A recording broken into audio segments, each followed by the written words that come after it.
Okay, having said that हमने rest API, अच्छा मैंने आपको ये बताया कि आप रेस्ट एपीआई की जो है ये एपीआई है, आप बेहतर है कि लेट्स सपोज अगर इसके साथ मज़ीद कोई अपने करना चाहते हैं ना ऑपरेशंस या अपनी मर्ज़ी की कुछ चीज़ें, तो हम किसी की लिखी हुई एपीआई पे वही काम कर सकते हैं जो उसने हमें अलाउ किए होते हैं, ठीक है? तो हम इस एपीआई की डॉक्यूमेंटेशन को देख सकते हैं कि इसने हमें डॉक्यूमेंटेशन में क्या-क्या चीज़ें अलाउ की हुई हैं। और फिर इसकी लाइसेंसिंग वगैरह भी चेक कर सकते हैं, सोर्सेज़ भी चेक कर सकते हैं।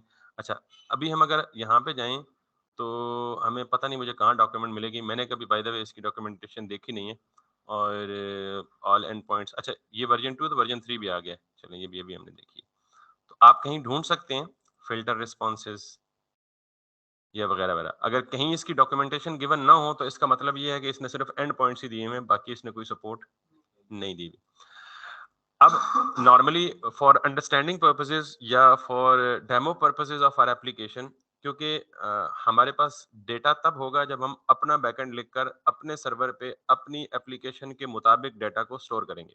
यानी अगर हम केएफसी की वेबसाइट बना रहे हैं, तो केएफसी वेबसाइट का जो डेटा सोर्स होगा वो हमारा अपना डेटाबेस होगा। हम वहाँ पे खुद सैंपल 20, 25, 30 प्रोडक्ट सेव करके उन्हीं की एपीआई बनाएंगे, खुद एंड पॉइंट बनाएंगे और खुद इन एंड पॉइंट्स को हिट करके वहाँ से डेटा सर्व करेंगे यूजर्स को। जब तक हम वो काम करते, तब तक हम नॉर्मली कोई डमी डेटा सेट यूज़ करते हैं और वो डमी डेटा सेट जो है वो Jason place holder is the better example, ठीक है? वैसे यूट्यूब की यूट्यूबर के लिए बड़ा इंटरेस्टिंग काम है। यूट्यूब की यूट्यूब स्टूडियो एपीआई है, जिस एपीआई को रिक्वेस्ट करके आप यूट्यूब का हर किस्म का डेटा फेच करके अपनी अपनी कस्टम यूट्यूब एप्लीकेशन बना सकते हैं, जिसका सोर्स वही यूट्यूब होगा। लेकिन यूट्यूब में चूँकि बहुत सारी आपको रिस्ट्रिक्शंस हैं, तो आप उसको कस्टमाइज़ करके अपना इंटरफ़ेस देके पूरी की पूरी ऐप बना सकते हैं। कौन? नहीं, वैलिड ऑथेंटिक यूट्यूब खुद एपीआईज़ एक्सपोज़ करता है, कौन स्ट्राइक मारेगा? Yup, using the API. Views सारे यूट्यूब पे जाएँगे, सारा कुछ यूट्यूब पे जाएगा, फ्रंट इंटरफ़ेस सारा आपका होगा, कुछ पता नहीं लगेगा किसी को क्या चल रहा है। एनीवेज़, तो यूट्यूब बताने का मकसद ये है कि यूट्यूब अपनी एपीआई एक्सपोज़ करता है। नहीं, ये यूट्यूब वाले तो खुश होंगे। ये मैं यूट्यूब की एडवर्टाइज़मेंट कर रहा हूँ। उन्होंने खुद देखिए ना, मतलब आप खुद जाके सर्च कीजिएगा, यूट्यूब पे बेशुमार इस तरह की वीडियोज़ बनी-बनाई पड़ी हैं, जो आपको यूट्यूब की एपीआई कंज़्यूम करने का वो देती हैं। यूट्यूब अ, डेटा एपीआई। नहीं, ये खतरनाक नहीं है। मैं मैं आपको ये बता रहा हूँ कि यूट्यूब खुद रिकमेंड करता है, ठीक है? अब यहाँ पे अगर आप जाएँगे ना, तो मैं यहाँ पे सैंपल्स देख लें फॉर एग्ज़ाम्पल, ठीक है? तो ये आपको आपकी कौन-सी लैंग्वेज है आप वो चूज़ कर लें और फिर आपको ये एपीआई एंड पॉइंट्स उसी तरह देगा, फिर आपको वो सारा कुछ प्रॉपर गाइड देगा, ठीक है? Let me go back to check where it is. ठीक है? देखिए एनालिटिक्स एंड रिपोर्टिंग, सारा एनालिटिक्स का डाटा आपको एपीआई के रिस्पॉन्स में मिलेगा लाइक जेसन और फिर आप उसको कंज़्यूम कर लें कहीं भी। सब्सक्राइब बटन अक्सर आप वो लोगों ने कस्टमाइज़ किया होता है कि जब उनकी वेबसाइट खुलती है तो वो पॉपअप आ जाता है, वो वेबसाइट पे आगे जाने ही नहीं देते जब तक कोई आपकी वेबसाइट जो आप सब्सक्राइब नहीं करता। तो एग्ज़ैक्टली। और अक्सर फिर लाइव स्ट्रीमिंग आप अपनी कोई कस्टम वेबसाइट पे फंक्शनैलिटी एम्बेड कर लें, तो आप उस वेबसाइट से लाइव स्ट्रीमिंग यूट्यूब पे कर रहे होंगे, without going to YouTube actually. तो ये इसलिए होता है कि आप अपनी कोई वेबसाइट बनाएँ, उस पे ट्रैफिक ड्रॉ करना चाहें और उस पे फीचर्स इस तरह के बिहाइंड द सीन उसको एम्पावर करने के लिए यूट्यूब की सपोर्ट, उसकी पब्लिकली एक्सपोज्ड एपीआईज़ को ले लें। अब आप इनमें से अच्छा ये है ऐड यूट्यूब ये प्ले यूट्यूब वीडियो, आप किसी अपनी एप्लीकेशन में यूट्यूब की वीडियो को फिर आप किसी पे भी क्लिक कर लें, यहाँ पे आगे पूरी की पूरी डॉक्यूमेंटेशन देगा। फिर यहाँ पे अगर आप इसकी लैंग्वेज स्पेसिफिकेशंस हैं, आप जावास्क्रिप्ट पे जाएँ तो ये सिर्फ जावास्क्रिप्ट की गाइडलाइंस आपको देगा and there are tons of different examples that you can use over here और ये है बेसिकली वही रेस्ट एपीआई जो मैं आपको बता चुका हूँ, ठीक है? जैसे for example video list, search list, ये वीडियो लिस्ट आप अपनी एप्लीकेशन में मैंने एक बनाई भी थी। सर्चिंग के फीचर्स ऐड कर सकते हैं यहाँ पे और I mean this kind of thing, got it? इसकी शक्ल देख के आपको क्या लग रही है? वही जेसन डाटा ही है ना? तो यहाँ पे आप अपने चैनल की आईडी देंगे और बस एक हमें आईडी रिक्वायर्ड है और एपीआई की गूगल कंसोल पे जाके वन टाइम आपको क्रिएट करनी पड़ेगी। तो आप यहाँ पे लेट्स सपोज़ शो कोड करेंगे तो आपको ये खुद ब खुद दे देगा कि जावास्क्रिप्ट का कोड ये है। ठीक है? ये इतना ज़्यादा कोड नहीं है बेसिकली, आपको सिर्फ़ एक एंड पॉइंट देगा। इसने तो कोई और रॉकेट साइंस मारी हुई है ना, लोड क्लाइंट और एग्जीक्यूट वगैरह वगैरह। एक लाइन, एक एंड पॉइंट आपको देगा, उस एंड पॉइंट पे आपको डाटा मिल जाएगा। ठीक है, कभी मौका मिला तो यूट्यूब पे भी आऊंगा वापस, कभी मतलब दिखा दूंगा। ये एग्जैक्टली इसी तरह मैप की एपीआईज है, उस तरह आपको मैंने दिखाया है कि आप मैप एपीआईज भी वो कर लें। Anyways, so we are back to the JSON API या जेसन प्लेस होल्डर। ये बेसिकली क्या करता है, इसने अगर आप ये देखें तो आप इसको अब पहचान चुके होंगे ये क्या है। तो ये बेसिकली फेच है, देन है और देन है।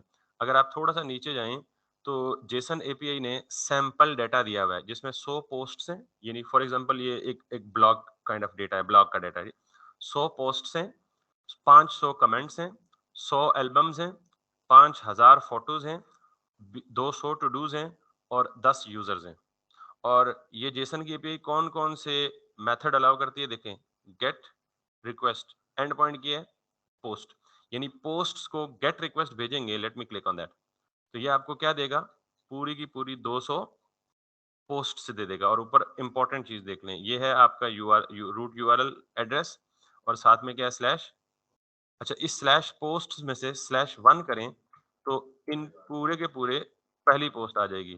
फिर स्लैश पोस्ट /10 करें तो ये कौन सी पोस्ट आ जाएगी, 10वीं। कैन यू, ये गेट ही है बाय डिफॉल्ट, जो रिक्वेस्ट होती है वो गेट होती है।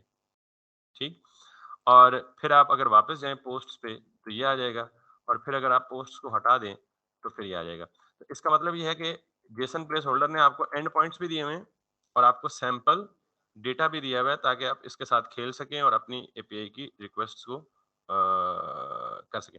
अच्छा, अब सवाल आपका था कि लेट सपोज आपने, अगर आपके पास ऑल प्रोडक्ट्स या ऑल पोस्ट हो रही हैं 100, तो आपको ये एंड पॉइंट चाहिए होगा। लेकिन अगर आप किसी एक सिंगल प्रोडक्ट पे क्लिक करेंगे, अगले पेज पे जाएंगे, डिटेल पेज पे, और डिटेल पेज पे आप जो यूआई एंड पॉइंट देंगे वो ये देंगे। आप यूआरएल में आईडी भेजेंगे, उस आईडी को अगले पेज पे जाके यूज पैरम से ग्रैब करेंगे और फिर इस एंड पॉइंट पे रिक्वेस्ट भेजेंगे। जो आईडी आपकी मिलेगी उस आईडी के अगेंस्ट सिंगल प्रोडक्ट या प्रोडक्ट की डिटेल आपके पास आ जाएगी। ठीक है, सो लेट्स डू इट, ताकि आपको ये थोड़ा सा डेमोन्स्ट्रेशन क्लियर हो जाए। इसी तरह आप अगर चाहें तो फोटोज पे जाएं, तो ये बेसिकली उसी तरह 500 फोटोज आपको दे रहा है जिसमें आपको एल्बम आईडी, यानी ज़ाहिर है एल्बम है और एल्बम वाइज फोटोज जो है वो मैनेज हुई पड़ी हैं, then title, then URL and then thumbnail वगैरह वगैरह। तो हम क्या करते हैं बेसिकली, हम अच्छा ये देखें, ये गेट रिक्वेस्ट है, ये भी गेट रिक्वेस्ट। अच्छा, फिर पोस्ट पे कमेंट्स जो हैं, तो ये देखें, इसका मतलब ये है कि /posts /1, इसका मतलब पोस्ट 1 पे जितने कमेंट्स हैं, तो ये सारे के सारे कमेंट्स किस पे आए हुए हैं। अगर आप यहाँ पे कर दें, ये मैं क्या बता रहा हूँ, यूआरएल पैटर्न बता रहा हूँ कि कैसे पैटर्न बनता है, कैसे यूआरएल का पाथ बनता है। अगर मैं यहाँ 2 कर दूं तो अब जितने कमेंट्स होंगे वो किस पे होंगे, पोस्ट 2 पे। Got it. फिर जिस यूजर ने कमेंट किए हैं, तो आप यहाँ पे अगर देख सकते हैं या देख सकें तो यहाँ पे कहीं यूजर का एंड पॉइंट भी होगा ये। तो डमी यूजर्स कितने हैं, 10। अगर आप इसको क्लिक करें तो अब एंड पॉइंट चेंज हो जाएगा और वो क्या है, /users, और user ID, user name, sorry name, फिर यूजर नेम, ईमेल एड्रेस, सारी की सारी इंफॉर्मेशन एक यूजर की। तो ये डेटा सोर्स इस्तेमाल करके हम एक टिपिकल जो एग्जांपल है अपनी ब्लॉग की या किसी भी प्रोबेबली ब्लॉग की, वो हम इसे कंप्लीट कर सकते हैं। सो इसको ले चलें हम, यहाँ पे देखें यूजर का पिक्चर भी है कहीं, प्रोफाइल पिक्चर नहीं, ठीक है, और यूजर की लोकेशन भी है, दैट्स इम्पोर्टेंट।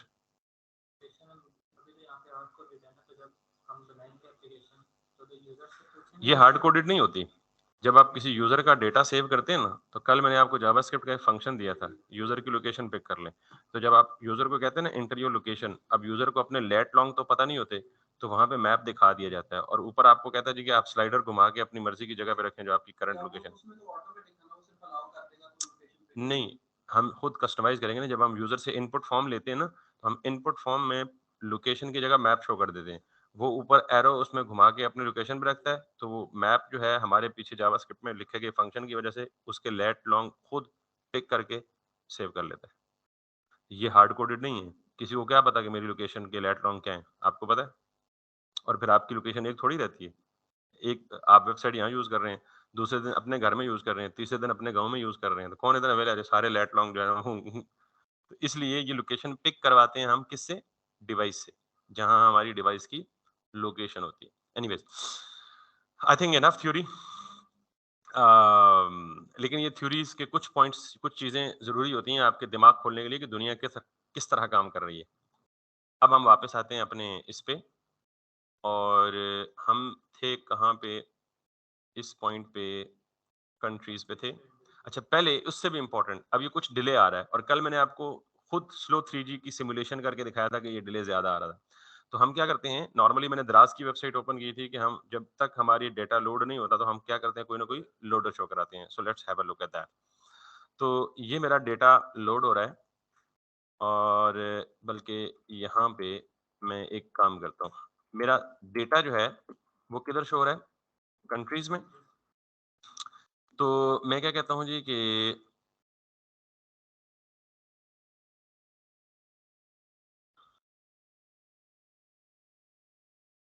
आपको टर्नरी ऑपरेटर या कंडीशनल ऑपरेटर का तो पता है ना? मैंने बताया था क्वेश्चन मार्क। तो मैं ये करता हूँ कि अगर countries dot length is equals to 0, तो क्या करें,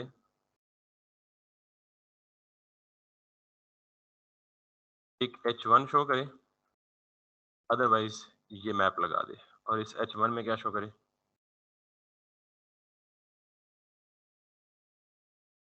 गॉट इट?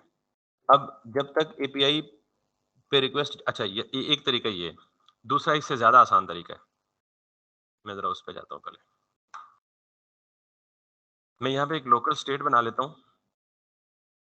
ये प्रॉपर तरीका है, ये जो भी करना है। एक स्टेट बना लेता हूँ, कॉन्स्ट, और उस स्टेट को कहता हूँ जी loading set loading equals to use state, और इसको बाय डिफॉल्ट कर देता हूँ जी फॉल्स। ये एक स्टेट है बुलियन जिसकी वैल्यू ट्रू या फॉल्स होगी। तो बाय डिफॉल्ट मैं कह रहा हूँ जी कि मेरी एप्लीकेशन लोडिंग स्टेट में नहीं है। मेरी एप्लीकेशन आपको वेट कब कराएगी? जब तक रिक्वेस्ट रिएक्ट के कंपोनेंट के अंदर रहेगी तो कोई इंतजार नहीं है, वो तो फौरन इंस्टेंटली लोड हो जाता है। इंतजार कब होगा? जब रिक्वेस्ट आपकी एप्लीकेशन से बाहर जाएगी, when your application is going to communicate with the outside world, या यूं कह लेंगे साइड इफेक्ट। वो कौन सी जगह है, वो कौन सा पॉइंट है जहां से रिक्वेस्ट बाहर जा रही है? ये वो जगह है। यानी जब फेच कॉल होगा तो रिक्वेस्ट बाहर जाएगी ना। तो जो ही फेच कॉल हो, फेच कॉल होने से पहले मैं ये कहता हूं कि ये जो लोडिंग की स्टेट है इसको क्या कर दो, मैंने यहाँ से बाहर जाना है क्लास के दौरान उठ के। तो मैं जब यहाँ से बाहर जाऊंगा तो आपको कहूंगा sorry you have to wait for a moment. तो इसका मतलब मैं क्या कर रहा हूँ, आपका लोडिंग का फ्लैग सेट करके जा रहा हूँ। What I am doing is, since my request is going outside the application, what I am saying, please wait. Got it? तो मैंने लोड को क्या कर दिया, इसको कोई भी नाम दे दें, लोडिंग कर दें, वेटिंग कर दें, स्टेट का नाम तो आपको पता है कि आपका अपने मर्जी का वेरिएबल है। अब वापस रिक्वेस्ट किस पॉइंट पे आएगी, यानी फेच, ये वापस जाएगी, फिर देन पे आएगी, फिर देन पे आएगी। यहां मैं डेटा सेट कर रहा हूं। डेटा सेट कब होगा? जब वापस आ चुका होगा। क्लियर? अच्छा, जब मैं वापस आऊंगा, बाहर से होके वापस आऊंगा, तो मैं आपको क्या कहूंगा, your weight is over, now let's start again. इसका मतलब मेरी रिक्वेस्ट बाहर गई और बाहर से वापस आ गई। तो बाहर कहाँ गई? यहाँ इस पॉइंट पे, और वापस किस पॉइंट पे आई? जब डेटा रेडी। तो मैं इसको कट करता हूँ। अब नॉर्मली जब मैं एक ही स्टेटमेंट लिखता हूँ ना कॉल बैक एरो फंक्शन में, तो उसका डिफॉल्ट मतलब रिटर्न होता है। और यहाँ पे मुझे रिटर्न तो करना नहीं है, मुझे अब दो स्टेटमेंट्स लिखनी है एक के बजाय। एक तो मुझे डेटा सेट करना है, और सेट करने से पहले मैं क्या कर दूं, सेट लोडिंग, और दोबारा क्या कर दूं, false. That's kind of simulation. जब मेरी रिक्वेस्ट एप्लीकेशन से बाहर जाए, लोडिंग को क्या कर दो, ट्रू। जब वो रिक्वेस्ट डेटा लेके वापस आए तो क्या कर दो, पहले मतलब जब वापस पहुंच आया ना, तो वापस पहुंच के मैं क्लास शुरू करके नहीं कहूंगा सॉरी लेट्स स्टार्ट अगेन, मैं पहले कहूंगा जी मैं वापस आ गया हूं, अब स्टार्ट करते हैं। Got it? By the way इस केस में अब बाद में करें पहले करें सेम ही होगा, बड़ा स्लाइड से डिफरेंस होता है। ठीक है? अब अगर ये वाला देन नहीं चलेगा तो लोडिंग हमेशा क्या रहेगी, ट्रू रहेगी। इसका मतलब ये है कि अगर उसे डेटा नहीं मिलता, कोई एरर भी आता है, तो एरर केस में तो इधर चला जाएगा, लेकिन अगर मैं ये कैच ना लिखा होता तो फिर अगर डेटा ना मिले तो हमेशा किधर रहेगा, लोडिंग में रहेगा। लेकिन यूजर को एटलीस्ट कुछ ना कुछ पता लगता रहेगा, यूजर ब्लैंक स्टेट में नहीं रहेगा। ओके, सो चूंकि अब इसका रंग काला है, ये जो ब्लैक स्क्रीन है बैक एंड, तो मुझे कोई भी टेक्स्ट लिखना है तो नजर तो नहीं आएगा, उसको मैं स्टाइल भी कर देता हूं। एनीवेज, इसका मतलब ये है कि इस लोडिंग की वैल्यू इस पूरे कंपोनेंट के किसी भी इंस्टेंस पे या ट्रू होगी या क्लियर।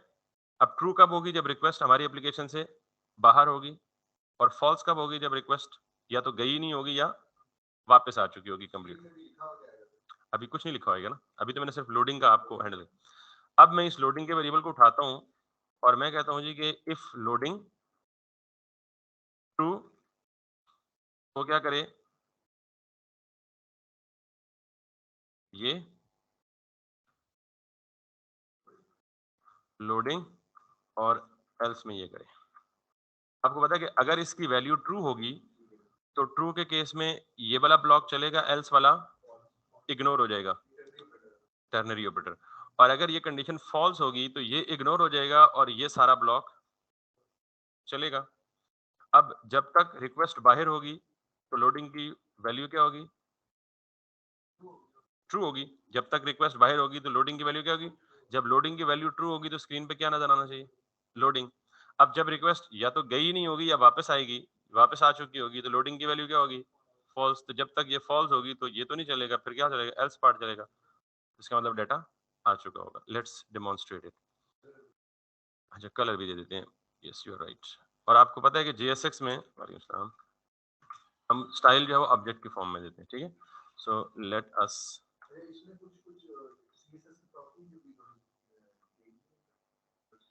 ये इसमें चेंज नहीं है, ये वनीला JS में चेंज है। JS में CSS की प्रॉपर्टीज कैमल केस में लिखी जाती हैं instead of writing hyphen, that's the only difference. यानी अगर बैकग्राउंड कलर है तो CSS में लिखेंगे बैकग्राउंड हाइफन कलर, यहाँ लिखेंगे बैकग्राउंड कैपिटल C और कलर। वो इसका कसूर नहीं है, वो तो हम कर,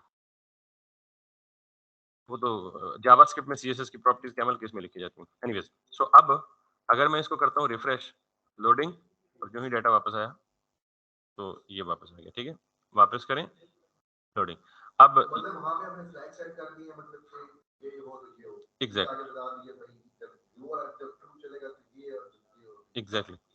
अब नॉर्मली कुछ लोग जो है वो ड्रामे लगाते हैं या कुछ ज्यादा एक्स्ट्रा शशके डालते हैं, तो आप यहाँ पे एक वेबसाइट है मजे की, loader.io गालिबन, इस पे ना बड़े अच्छे अच्छे ग्राफिक लोडर जो है, या जिफ टाइप के लोडर जो है, क्या ये क्या है यार,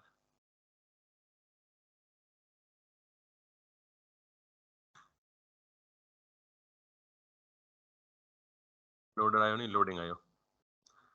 तो ये देखें, जैसे फेसबुक वगैरह पे होते हैं, यहाँ से जो पसंद है वो डाउनलोड कर लें और अपनी एप्लीकेशन में यूज़ कर लें। मैं इसी पे चला जाता हूँ, या यहाँ से जो पसंद है वो कर लें, या यहाँ से जो पसंद है वो कर लें।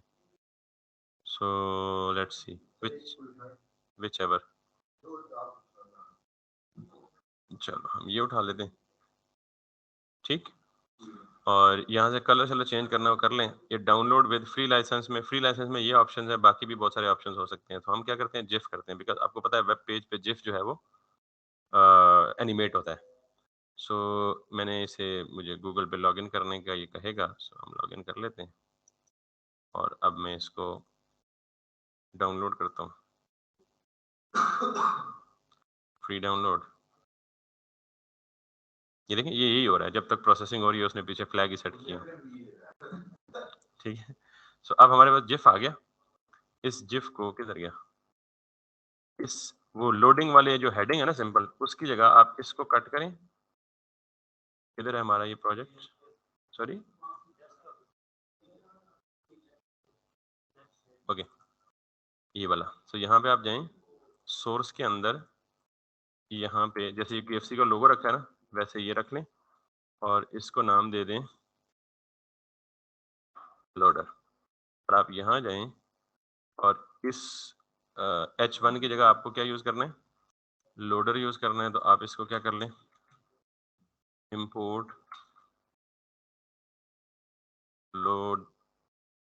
loader from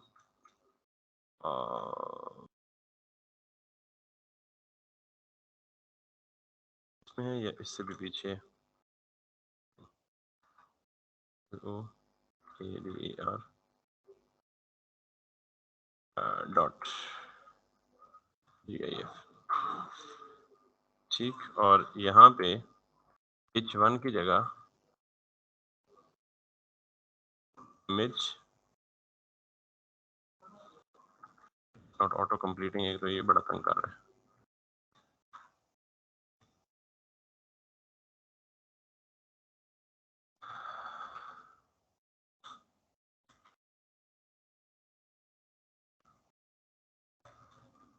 ठीक, और यहाँ पे लोडर कर लें। तो if everything goes well back, got it. अब आप उसको क्या दे दें, यहाँ पे जाके आप अलग से स्टाइलिंग कर सकते हैं। मैं इसको स्टाइल और इक्वल्स टू तो दे दें जी, width is going to be 200। मैं ऑटो कंप्लीट का आदी हूँ ना वो पता नहीं यहाँ से, हालांकि ये सिलेक्ट भी है जावास्क्रिप्ट रिएक्ट, देना चाहिए 12। सो 200 pixels। so if I come back, आप इस तरह का लोडर सेंटर में ले आए और उसका बैकग्राउंड लेस ढूंढ लें, जो मर्जी वैरायटी है उस पे जाएंगे, वो थोड़ा बहुत एडिट करने की फैसिलिटी भी देता है। एनीवे, सो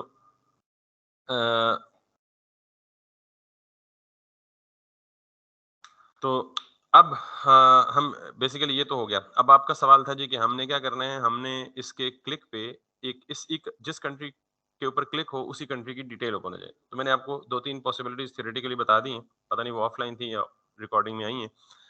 अब हम फिलहाल मैनुअल तरीका ही करेंगे कि हम जब एक पे क्लिक करें तो हम सिंगल रिक्वेस्ट भेजेंगे किसको, रेस्ट कंट्री की एपीआईज को, और फिर अगला कंपोनेंट बनाएंगे जिसको हम क्या कहेंगे, कंट्री डिटेल। वो एक ही कंपोनेंट बनाएंगे और फिर डायनामिकली जिस पे भी क्लिक होगा डिटेल अगले पेज पे खुल जाएगी। ये एग्जैक्टली वही तरीका है जो कि हमने प्रोडक्ट के केस में कर चुके हुए हैं। लेकिन in case you are feeling के यू माइट गेट कंफ्यूज, तो फिर आपको एक चीज ये देखनी है कि क्या आपका जो रेस्ट कंट्री की एपीआई में हर एक रिकॉर्ड है उसमें कोई यूनिक चीज है जिसको हम यूआरएल स्लग के तौर पे भेज सकें। तो हम ये देख सकते हैं कि एक तो कंट्री का नाम है जो यूनिक होगा, ठीक। लेकिन हम इसको स्लग इसलिए नहीं बना सकते कि इसमें क्या आएंगी, स्पेसेस आएंगी, और हमें पता है कि हमारे यूआरएल में जब भी स्पेसेस आती हैं तो यूआरएल इनको उन स्पेसेस को इनकोड कर लेता है, उसे हम कहते हैं यूआरएल इनकोडिंग। मिसाल देता हूँ, ये मैं गूगल में, ये सारे बेटा कॉन्सेप्ट इंपॉर्टेंट है, मैं अगेन बता रहा हूँ कि इन पे दोबारा नहीं आऊंगा और शायद ये दोबारा कोई आपको और बताए। मैं मिसाल के तौर पे गूगल में कुछ सर्च करता हूँ, आपने जरा इस एरिया पे फोकस करना है, टॉप पे। मैं गूगल पे सर्च करता हूँ जी कि YouTube data API let's suppose, ठीक है। ये मेरी क्यूरी में 2 स्पेसेस हैं। अब अगर मैं इसको हिट करूंगा तो यहाँ पे देखिएगा ये क्या लिखा हुआ है, YouTube plus data plus API. अच्छा, और फिर आप ये देख लें, ये बीच में जहाँ परसेंटेजेस वगैरह आती हैं, ये परसेंटेजेस वगैरह, तो मुझे तो पता है कि ये क्या है, मैं इस पूरी चीज को बड़ी अच्छी तरह समझता हूँ, लेकिन आपको सिर्फ एक एस्पेक्ट बताना है कि जब भी यूआरएल में कोई स्पेस, आपको किसी पूरी यूआरएल में कोई स्पेस नजर आ रही है, जो मैंने स्पेस दी है उसको भी उसने किसी कैरेक्टर के साथ बदल दिया। अब गूगल ने खुद अपनी प्रोग्रामिंग के जरिए स्पेसेस को प्लस में बदल दिए। अगर हम खुद इसको मैनिपुलेट करके कुछ ना करें तो फिर बाय डिफॉल्ट ये %20 जो कोड है ना स्पेस का, वो क्या है, %20। तो ये यूआरएल इनकोडिंग इसको बोलते हैं, और ये बिल्ट इन मैकेनिज्म है कि जब भी आप स्पेसेस देंगे तो यूआरएल उनको क्या कर देगा, इनकोड कर देगा। अब जब यूआरएल इनकोडिंग होगी तो हमें नहीं पता कि जब हम उसको यूज पैराम के जरिए पेज में लाएंगे तो वो स्पेसेस वाली स्ट्रिंग और फिर हमारी जो एपीआई के डेटा में स्ट्रिंग है ये दोनों मैच होंगी या नहीं होंगी। We are not sure about that.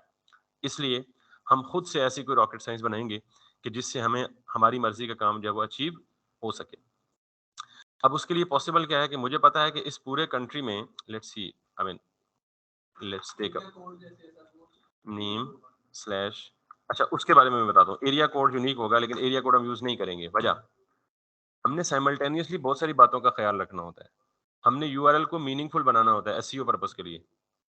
हमने यूआरएल में कोई स्पेशल कैरेक्टर इतने नहीं लगा देने के जो क्योंकि एसईओ पर्पस के लिए URL should be meaningful, readable.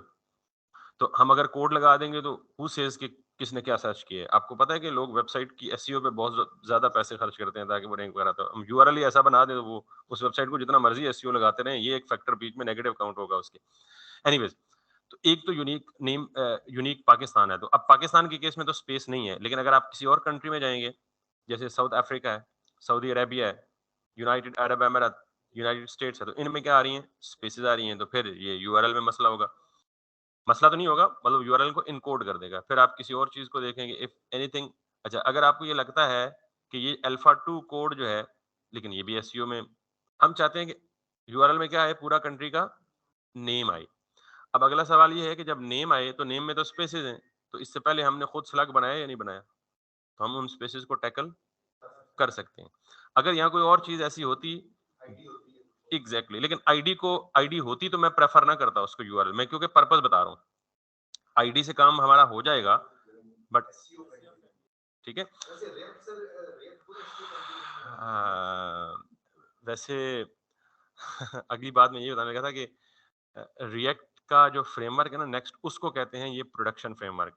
तो बेसिकली आपका भी अगला ट्रैक या पाथ नेक्स्ट जेएस होना चाहिए, लेकिन अप्रोचेस तो सारी नेक्स्ट में भी इसी तरह की होंगी ना, यूआरएल वगैरह क्या होता है क्या नहीं होता, और क्यों हम यूआरएल को इतना। एक तो फरहाद साहब जो है ना,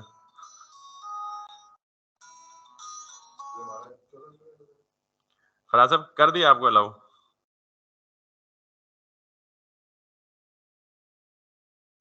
आपको इन कर दिए?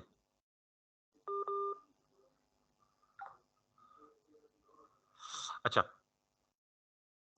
सो हम क्या करेंगे, पाकिस्तान लेंगे बैरल। तो अभी हम क्या करेंगे, सबसे पहला स्टेप ये है कि ये कार्ड है हमारा, और इस ये आइट्रेट हो रहा है, इसको हम क्या बनाएंगे, लिंक बनाएंगे। ठीक, तो हम क्या करें, या तो आप सिर्फ फिलहाल बटन को बना लेते हैं, आप पूरे को बनाना चाहें पूरे को भी बना सकते हैं, लिंक, और इसको मैं कह दूं टू इक्वल्स टू दिस, और क्लास इसको वही दे दें जो इसकी क्लास है, क्योंकि आपको पता है रिएक्ट में एंकर टैग अलाउ नहीं होते। तो इस एंकर टैग को हटा दूं और इसकी जगह, अच्छा जी, और टू में हमने क्या देना है, यूआरएल, और यूआरएल में हमने क्या देना है, नेम। यूआरएल तो खुद बना सकते हैं ना, तो नेम वाला पार्ट हम हमेशा क्या करते हैं, फिक्स रखते हैं, और अगला पार्ट क्या कर लेते हैं, डायनामिक बना लेते हैं।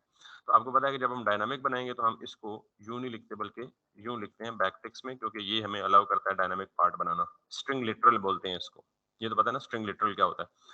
सो slash name slash dollar base, और COUNTRY कंट्री डॉट नेम। तो ये हमारा क्या बन गया, यूआरएल बन गया। और ऑब्वियसली जब हम यहाँ पे करेंगे तो हम इसको यहाँ पे डिस्प्ले भी तो करेंगे ना, लिंक के अंदर। ये तो लिंक है, ये डिस्प्ले नेम है। So now if you come back, तो हमें क्या कह रहा है जी, लिंक इज नॉट डिफाइंड। इसका मतलब ये है कि ये लिंक हमने इंपोर्ट नहीं किया। So let's see IMPURT this link from React raw. कर लेता है, लेकिन अभी कोई इशू है, आप देख रहे हैं कि बहुत सारी और चीजें भी नहीं काम चल रही है, लेकिन अभी हम उस पर चले गए तो फिर उधर ही। अब ये देखें, जैसे ये दो पे मुश्तमिल है। एनीवेज, अब जरा टॉप पे देखिएगा, यूआरएल सिर्फ सेट होगा। मैं इस पे क्लिक करूंगा, स्लैश नेम स्लैश अफगानिस्तान। फिर अगर मैं, नाउ दिस इज ब्यूटीफुल, के लोडिंग से मुझे शो हो रहा है यार कि भाईजान सबर थोड़ा सा चल रहा है। फिर ये देखें, दिस इज यूआरएल इनकोडिंग। ये %20 क्या है, क्योंकि यूआरएल में स्पेसेस नॉर्मली अलाउ, अगर हमने स्पेसेस दी हैं तो वो क्या कर लेगा, स्पेसेस को इनकोड। ये अच्छी क्योंकि हम एसईओ बार बार पीट रहे हैं एसईओ, तो फिर बीच में वो स्पेशल सर्च इंजन उनको रीड करने से रहा। एग्जैक्टली, तो ये सिर्फ अप्रोचेस बता रहा हूँ कि ये अच्छी अप्रोचेस ये हैं। तो हम क्या करेंगे, स्लग बनाएंगे या इस नेम इसको इधर ही रहने देंगे एज इट इज, लेकिन इसको हम उस फंक्शन में पास करेंगे जो हम ऑलरेडी लिख चुके हैं पिछली क्लासेस में, जो क्या करता है हमारी स्ट्रिंग को लेता है और उसको स्लग में कन्वर्ट कर देता है। ठीक है, सो हमने वो फंक्शन लिखा है गालिबन मेन के अंदर, ये वाला। सो हम इसको कॉपी करते हैं और यहाँ पे आके इसको पेस्ट कर देते हैं और यहाँ पे इसको क्या करते हैं, पूरे नेम को दिस दिस और दिस कर देते हैं। और अब अगर हम जाएंगे वापस ये, तो अब इफ एवरीथिंग गोज वेल तो यूआरएल में वो यूआरएल इनकोडिंग नहीं होगी, बल्कि हमारे फंक्शन ने उसे क्या कन्वर्ट, स्पेसेस को हटा के हाइफन में बदल दिया उसको। ठीक है, so if I now come back, maybe this is one of the way, there may be many other ways. ये सिंपल सादा तरीन तरीका है। अब जरा देखिएगा, एंटीगुआ पता नहीं बारबूदा वट एवर इट इज, इसको मैं क्लिक करूंगा, दो स्पेसेस हटा के ये क्या कर देगा, then this is how beautiful this is. और इसी तरह अगर हम वापस जाएंगे तो और किसी पे जाएं, सिंगल वाला तो मसला ही नहीं होगा ना, मसला किस में होगा, जिसमें स्पेसेस आ रही होंगी। एंड इंटरेस्टिंगली देख रहे हैं कि आप एसईओ पर्पस के लिए इसने जो ब्रैकेट्स हैं वो भी हटा दी हैं। इधर क्या, ये जो ब्रैकेट्स हैं ये भी हटा दी हैं इसने। ठीक है, so that's something which is, इस पे जाएं तो कैन यू सी दिस, कितनी नीट एंड क्लीन यूआरएल है। एग्जैक्टली तो इस तरह सर्च इंजन की रीडिंग के लिए ये जो चीज है ये बेहतरीन है। अब हमें क्या करना है, अब मैं आगे चलूं या आप कर लेंगे इसको? नहीं नहीं, मैं नहीं चलूंगा ना, ये एग्जैक्ट रेप्लिका बन गया जो हम पहले कर। आपको मसला यहाँ तक था या यहाँ से आगे था? अच्छा, डेटा शो नहीं होगा, चल। हम बना लेते हैं एक और कंपोनेंट और उसको हम नाम देते हैं country detail dot JSX RFCE। और थोड़ा सा मैं फास्ट कर लूँ, कोई मसला नहीं है ना, क्योंकि ये चीज़ें आप बता चुका हूँ। कंट्री, अच्छा अब राउटिंग भी चाहिए, राउटिंग भी चाहिए ना। तो मैं राउटिंग के लिए क्या करूँगा, सबसे पहले app.jsx में जाऊँगा और मैं कहूँगा कि जब URL में नेम स्लैश COUNTRY स्लग कह लें, कुछ भी कह लें, नेम स्लैश, ये वेरिएबल नेम है ना, स्लैश कंट्री आए तो आप क्या करो, COUN कंट्री डिटेल शो कर दो। ठीक, और अब ये कंट्री डिटेल में जाएं और कंट्री डिटेल में कुछ फिलहाल हेलो या H1 शो कर दें और COUNTRYDETAIL। So if I refresh it and click it तो कंट्री डिटेल में आ गया। अब कंट्री डिटेल में टॉप पे हमने क्या लगाना है, हेडर लगाना ही है ना, तो मैं क्या कहूँगा, हेडर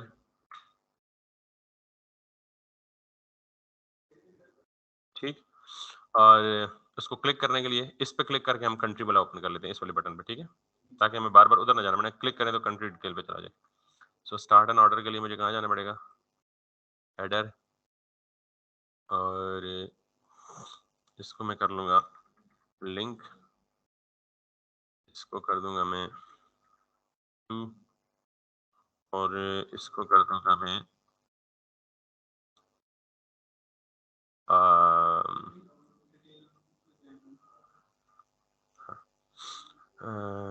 क्या नाम है उसका, अच्छा यहाँ से तो नहीं जाऊंगा ना कंट्रीज की, अच्छा सॉरी, इसकी तो जरूरत नहीं है हमें, वो पहले से किया हुआ है, sorry sorry sorry, I am out, no need to do this, तो सिर्फ ये चाहिए था। ठीक, ओके, कंट्री में आए तो अब जिस पे भी क्लिक करेंगे, किधर गया कंट्री डिटेल, अच्छा ये पहले से हुआ हुआ है, सॉरी। अब जिस पे भी क्लिक करेंगे कंट्री डिटेल का पेज आ जाएगा। ठीक है, वापस इधर आए, वापस इधर आए। ठीक है, अब कंट्री डिटेल में हमने ये वाला यहाँ से पिक करना है। अब हमें यहाँ पे रिवर्स काम करना पड़ेगा, क्योंकि यूआरएल में क्या आ रहा है, स्लग बन के आ रहा है, तो हमें जो फंक्शन लिखा है उस तरह का एक फंक्शन ढूंढना पड़ेगा जो रिवर्स करे। क्यों रिवर्स करे? क्योंकि ज़रा देखिएगा होगा क्या। मैं यहाँ पे करता हूँ जी कॉन्स्ट और COUNTRY, वेरिएबल का नाम यही है ना? इक्वल्स टू यूज़ पैरम्स और एग्ज़ैक्टली जो कि डाटा में पड़ा हुआ है। यस, बिल्कुल ऐसे ही है।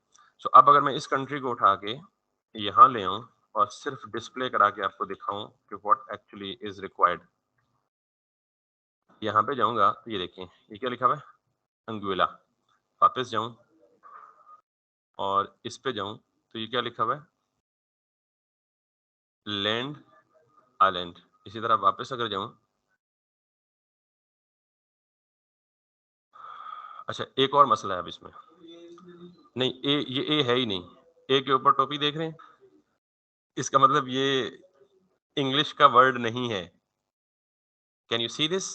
The cap above A, Afghanistan लिखूँगा तो ये पूरा आ जाएगा। तो इसका मतलब ये है कि इस एप्लीकेशन में हमें मसाइल रहेंगे, क्योंकि कुछ कंट्रीज़ के नेम्स में भी उन्होंने दिए में, तो फिर हमें अगेन वो एट्रिब्यूट या वो प्रॉपर्टी ढूँढनी पड़ेगी, जिस प्रॉपर्टी में मेक श्योर हो कि कोई स्पेशल कैरेक्टर हम बाउंड है। तो मैं इसको यहीं फिर रोकूँगा, क्योंकि अभी शुगर है प्रॉब्लम दिख गया, वरना वैसे ही खपते रहते पता नहीं क्या मसला है। हालाँकि मसला हमारे एंड पे नहीं है, मसला ये स्पेशल कैरेक्टर है। This is not an A. और स्पेशल कैरेक्टर्स को कुछ मखसूस प्री डिफाइंड कैरेक्टर्स को यूआरएल सपोर्ट करती है, अदरवाइज़ उसको यूआरएल सपोर्ट अगर मैं ये इधर लिखूँ ना, तो आप देख रहे हैं ये यूआरएल में ही नहीं आया, क्योंकि वो स्पेशल कैरेक्टर है। अच्छा ये होता है, आपने कभी कैरेक्टर सेट या चार सेट कहीं देखा है? कि ये कैरेक्टर सेट शायद सपोर्टेड ही नहीं है, और ये character set ASCII character set supported होते हैं, और आस्की में आपको पता है 256 कैरेक्टर्स होते हैं जो कि प्री डिफाइंड है। तो ये लंबी चौड़ी कहानी है, जिन्होंने सीएस किया हुआ है उनको पता होगा, पर आपको उस चीज की कंफ्यूजन में जाने की जरूरत नहीं है, उसकी बिल्कुल जरूरत नहीं। लेकिन अगेन मुझे ये प्रॉपर रीजन समझाने के लिए आस्की समझाना जरूरी है, तो मैं डी ट्रैक हो जाऊंगा, लिहाजा इसको इधर ही छोड़ दें। हम यही काम एग्जैक्ट किससे करेंगे? जेसन प्लेस होल्डर से करेंगे, जिसमें हम प्रोबेबली के पूरा एक सिमुलेशन बना रहे हैं, बल्कि उससे भी नहीं करेंगे। मैं कोशिश करता हूँ कि कल से हम फॉर्म हैंडलिंग पढ़ें और फिर रिडक्स पढ़ें और फिर स्ट्रेट अवे बैकएंड पे अपनी एपीआई पे काम शुरू करें। रिडक्स फॉर्म हैंडलिंग पहले, फॉर्म हैंडलिंग के बाद फौरन रिडक्स। ठीक। और नहीं, अब डाटा चाहिए नहीं। फॉर्म के लिए हम खुद फॉर्म बनाएंगे, उसकी वैलिडेशंस करेंगे। फॉर्मिक और यप दो लाइब्रेरीज हैं फॉर्म वैलिडेशन की, अपनी लोकल फाइल में कर लेंगे, क्योंकि अभी तक हमने अगेन बैकएंड तो लिखा नहीं। तो फॉर्म हैंडलिंग, फिर Redux state management, global state management, और फिर फ्रंट एंड को अल्लाह हाफिज बैक एंड पे मूव करेंगे। नहीं, प्योर फंक्शंस वगैरह की हमने नहीं कवर की, फंक्शनल कंपोनेंट्स पे हमने ज़्यादा जोर दिया, और वनीला जेएस की जो प्लेन फंक्शंस है, और 3 वेज ऑफ राइटिंग फंक्शंस जो हैं